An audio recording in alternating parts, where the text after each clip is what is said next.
Welcome to the first episode of King's Bounty 2 Development Diaries. King's Bounty is a fantasy RPG series dating back to 1990, and today we'll talk about the core elements of the new game.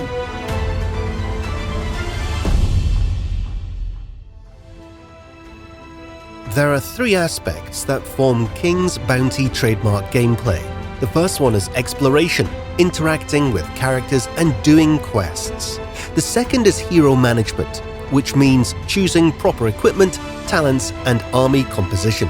The third, final part, is tactical combat. Gameplay-wise, tactical battles form King's Bounty's core, but actually, you won't spend most of your time fighting. Take Fantasy Wars, for example. It's a game that has little else but battles. When you're not in combat, you're basically doing nothing. We expect that in King's Bounty 2, players will spend about 1/3 of their time fighting. The rest of the time, they'll be exploring, talking to characters, reading, solving puzzles, and looking for better equipment for their hero. All of these elements will be familiar to long-time fans of the series, but each one received considerable improvements. For example, in previous King's Bounty games, most players used top-down camera, while the new game prioritizes third-person camera, letting players experience the same things as their character.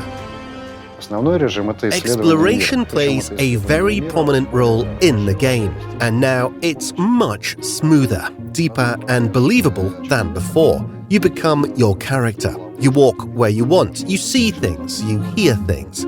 Maybe you'll overhear some townsfolk talking about something interesting. Maybe you'll find an environmental puzzle that will require you to turn some levers in correct order or navigate through a swamp without drowning. Stuff like that. Players will be able to choose their hero from multiple candidates. They vary not only in backstory, talents, and magical aptitude, but also in their ethics and their preferred method for solving problems.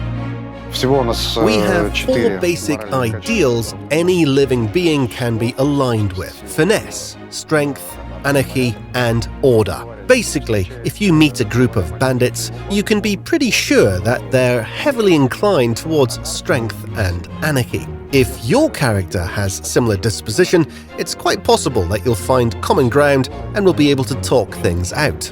If your hero respects order and tries to make small talk with an anarchist, most likely you won't even get a response.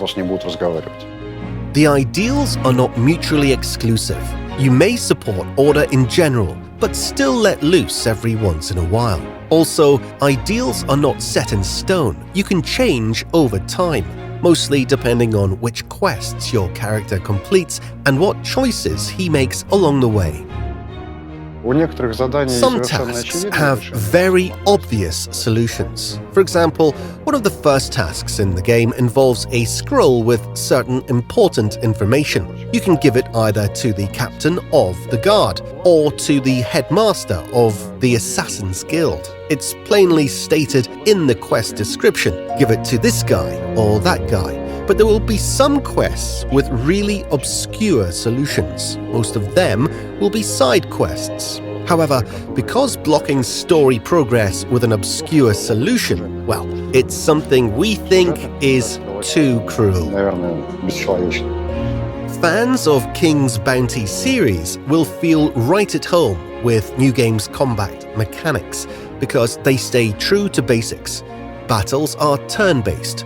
Turn order is determined by unit initiative, and battlefield grid is hex-based. The main difference is that our battlefields are 3-dimensional now. Put your bowmen on the high ground, block the only climbable slope with a tanky unit, and your archers will dominate the battlefield. Unless, of course, your enemy has a flying unit that can ignore the tank and deal with archers directly.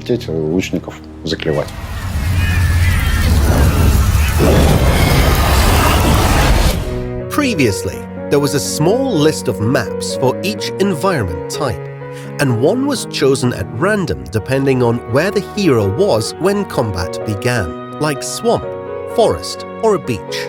Now, the surroundings themselves are transformed into the battle map. So, if you encounter an enemy in a dungeon or on a mountain, that's where you're going to have to fight them. Army composition has had a serious overhaul. Previously, players could have hundreds of soldiers within a single unit if their leadership was high enough. Now, each unit has maximum size. For example, there can be no more than 12 spearmen in a unit, no matter how great of a leader your character is. The reasoning behind this limit is that we want players to keep changing their army composition. In previous games, they would find a few units they were comfortable with and take them through the entire game.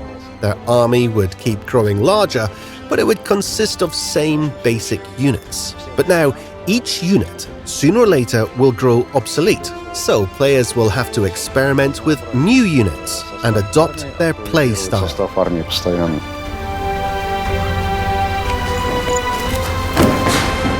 This was the first part of King's Bounty 2 Developer Diaries. In our following episodes, we'll give more behind-the-scene information on story, combat systems, and other cornerstone aspects of the game, as well as answer your questions. So, make sure to leave a comment and subscribe so you won't miss out on the next episode.